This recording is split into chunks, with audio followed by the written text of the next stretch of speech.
You know, it's a really startling thought when you actually stop and think about it. More than half, actually, of all adults over 60 are losing bone mass. Hmm. And the thing is, it happens silently, year after year. Yeah, no obvious signs, no pain usually until something happens. Exactly. Think about it. No real warning, just this gradual weakening that makes your bones, well, surprisingly fragile. And then suddenly, Right. Suddenly a little stumble, maybe in the kitchen, or losing your balance slightly, getting out of the bath. or even just, stepping awkwardly off a curb. Yeah. And that little thing could lead to a really serious injury, like a Mhm. hip fracture. That can change your whole life. It really does highlight how important it is to be proactive, doesn't it? Yeah. About our bone health, especially as we get older. And what's so interesting, I think, is that there's often this missing piece. A missing piece. Yeah, for many people. They might be thinking, okay, calcium. Maybe they're even taking calcium supplements. Sure, that's what you hear about most. But they could be overlooking another nutrient that's absolutely critical. Ah, okay. You're talking about vitamin D, right? Exactly, vitamin D. It's sort of this unsung hero when it comes to keeping bones strong. And helping us stay steady on our feet, too. Yes, which is crucial for preserving independence, enjoying those later years. Now, I bet some people listening are thinking, oh, well, I get plenty of sunshine. Or maybe my daily multivitamin has vitamin D, I'm covered. That's a really common assumption. But here's a cue question. Have you ever actually had your vitamin D levels checked with a proper blood test? It's a simple test. You just ask your doctor. Right. Because the data is pretty eye-opening. It really is. Research shows that nearly 70%, 70 of older adults in the U.S. are deficient in vitamin D. Wow, 70%. That's nearly 3 out of every 4 people. That's huge. It is. And what's really concerning is that most of them just don't know it. They're completely unaware. And here's where it gets, well, kind of tricky and maybe a bit concerning. You could be really careful about getting calcium right. Eating dairy, leafy greens, maybe taking that supplement. Doing all the things you think you should. Exactly. But if your vitamin D levels are low, your body it can't effectively absorb that calcium. Hmm. It can't get it into your bones where you actually need it. It's almost like calcium needs vitamin D to unlock the door to the bones.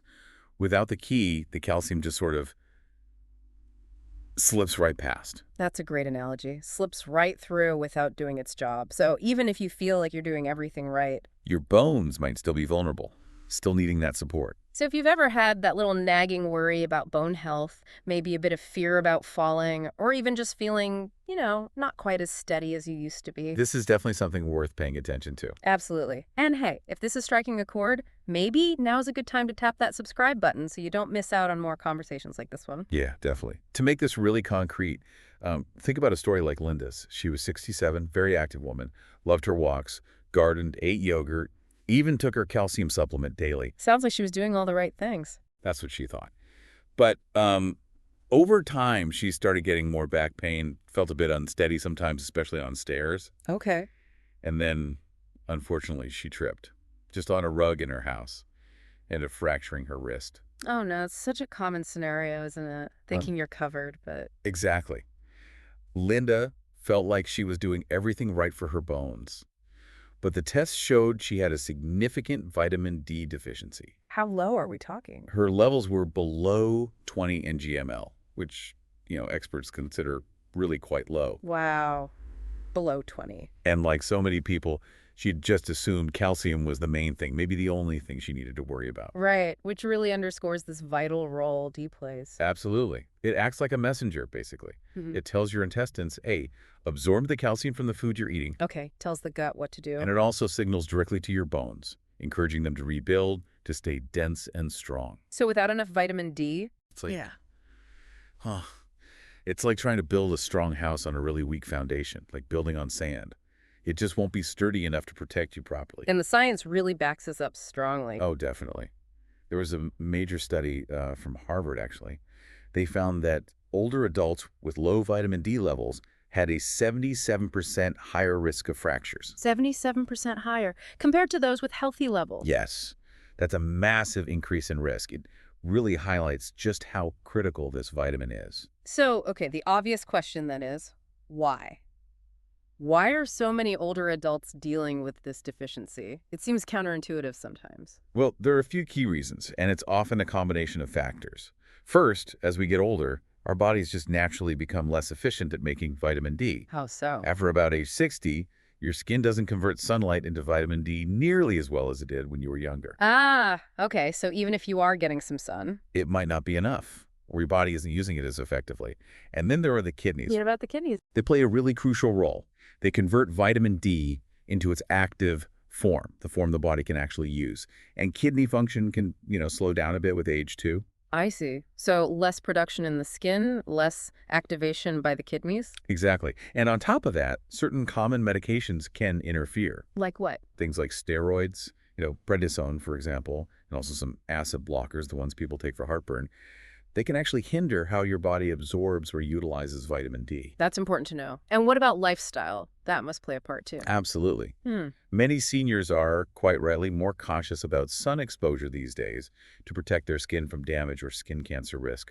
Makes sense. Or maybe they just spend more time indoors for various reasons, mobility issues, Hmm. weather, preference. Right. So even if you live somewhere sunny, like Florida or California. You could still be deficient if you're not getting enough direct sun exposure on your skin or if these other age-related factors are at play. Okay, so it sounds like there are quite a few hurdles for older adults when it comes to vitamin D. There can be. But, and this is really important, this isn't some kind of hopeless situation. Good.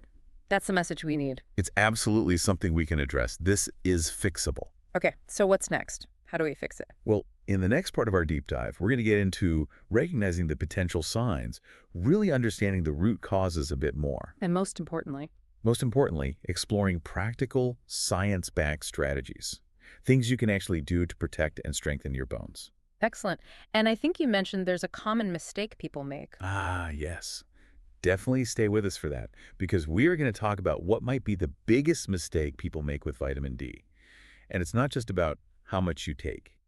It's about something crucial that you might not be taking with it. Ooh, intriguing. Okay, definitely sticking around for that. So as we start to kind of wrap up this initial part, it's just so key to remember that vitamin D, or specifically vitamin D3, Three, right? vitamin calcium, and another nutrient, vitamin K2, they really function as a team. They work together for bone health.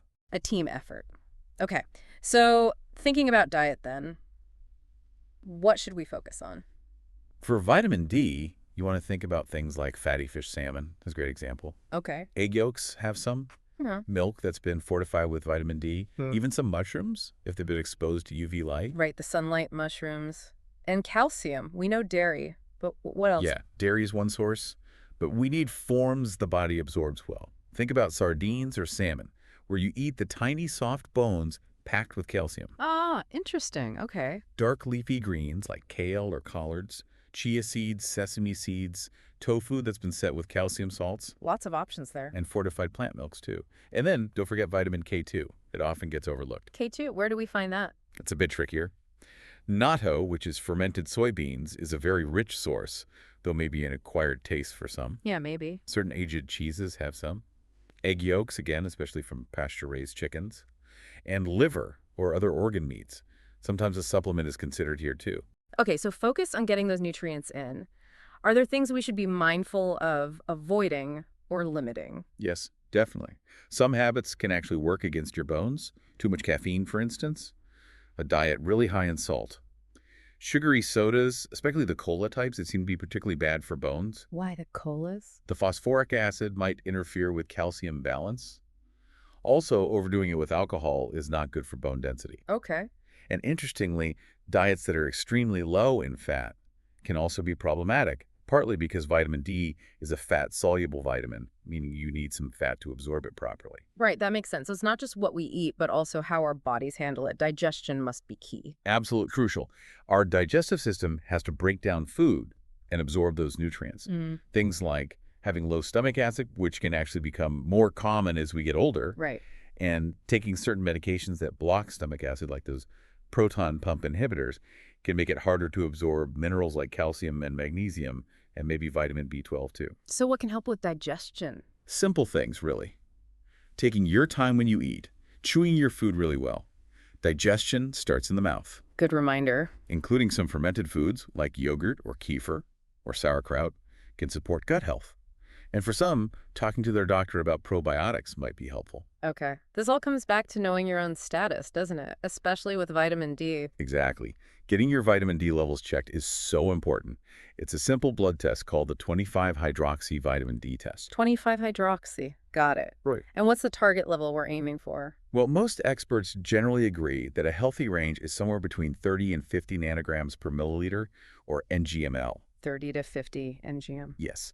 And it's really important, don't just start taking massive doses of vitamin D on your own. Too much can actually cause problems, too. Always work with your healthcare provider on dosage. Good caution. Now, you mentioned vitamin D needs helpers. We talked K2. What about magnesium? Magnesium, yes, another unsung hero. It's absolutely crucial because it helps activate vitamin D in your body. Activate it. Yeah, so even if you have enough vitamin D circulating, without enough magnesium, it might not be able to do its job properly. Wow. Okay, so where do we get magnesium? Lots of great food sources. Pumpkin seeds are fantastic.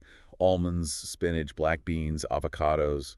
Yeah. Quite a few delicious options. Good sources. And again, supplementation is an option if your levels are low, but always best to discuss that with your doctor first. It really sounds like a whole picture approach is needed. That's exactly it. It's holistic. It's about combining the knowledge, like we're discussing now, with paying attention to your own body and then building consistent, healthy habits over the long haul. That's what makes the biggest difference. So could you paint a picture? Like, what might a really bone-friendly day look like? Sure. You could say start the day with maybe a little bit of morning sunlight exposure is possible and safe for your skin. Get that natural D production going. Right. Then maybe a breakfast that includes some healthy fats along with a vitamin D source, perhaps eggs or fortified yogurt. During the day, making sure to get some gentle movement in, whatever form works for you, and staying well hydrated. Movement is key for bones, too. Definitely. Oh. Then maybe a lunch rich in calcium, magnesium, fiber, like a big salad with greens, beans, seeds, maybe some canned salmon. Sounds good. Maybe an afternoon check-in. Did I move today? Am I drinking water? Yeah. Then a lighter but still nutritious dinner. And sleep. You mentioned sleep earlier. Yes. Winding down properly in the evening to support good quality sleep is vital. A lot of that important bone rebuilding and remodeling actually happens while we're sleeping. Fascinating. It connects everything. And bringing it back to falls, those statistics are stark. They really are sobering. Over 300,000 older adults hospitalized each year in the U.S. for hip fractures. 300,000. And the vast majority, something like 95%, are caused by falls. But the key takeaway is The key is that most of these falls are preventable. that's empowering. It is. You really do have agency here. You have the power to strengthen your bones, improve your balance, lower your fall risk significantly by focusing on the right nutrients and habits. Because strong bones are just fundamental, aren't they? For freedom, for independence, for enjoying life. Absolutely. Doing the things you love without limitation or fear. And hey, if you're finding this information valuable and empowering, maybe give this discussion a like. It helps other people find it too. Good point. Okay, so let's summarize the action plan. What are the key steps for bone health? All right, let's recap. 1. Get your vitamin D levels tested, that 25-hydroxy test. Check. Aim for 30, 50 ngml. 2. If you supplement with D, use the D3 form and take it with a meal containing some fat. D3 with fat. Got it. 3. Talk to your doctor about potentially pairing D3 with vitamin K2. Okay. K2 synergy. 4. Ensure you're getting enough magnesium through food first, maybe supplements if needed after discussion with your doctor. Support with magnesium. Right. 5. Eat that balanced diet rich in calcium, protein, K2, magnesium, all the good stuff. Nourish your bones. 6. Move your body daily. Weight-bearing and balance exercises are great. Daily movement. Essential. 7. Get some natural sunlight safely. 8. Review your medications with your doctor. Check for any that might interfere with D or calcium. Check meds. Good one. And 9, perhaps most importantly, be consistent. These habits build up over time. Consistency is key. Fantastic summary. It really drives home that this isn't just about avoiding something bad, like a fracture. Exactly. It's about preserving joy, preserving your independence right now and for the future, living life fully. Absolutely. So as we wrap up, here's a thought to leave you with. We've talked a lot about strong bones as the foundation. Critical foundation. But what about the health of your joints? Because, moving freely without stiffness or pain, that's also absolutely key to staying active and enjoying everything, isn't it? That's a great point. Bones and joints working together. Something to think about. Remember, you really are stronger than you think. Let's keep proving it together. Well said. And if you haven't already, please do subscribe so you won't miss our future deep dives into important health topics like this.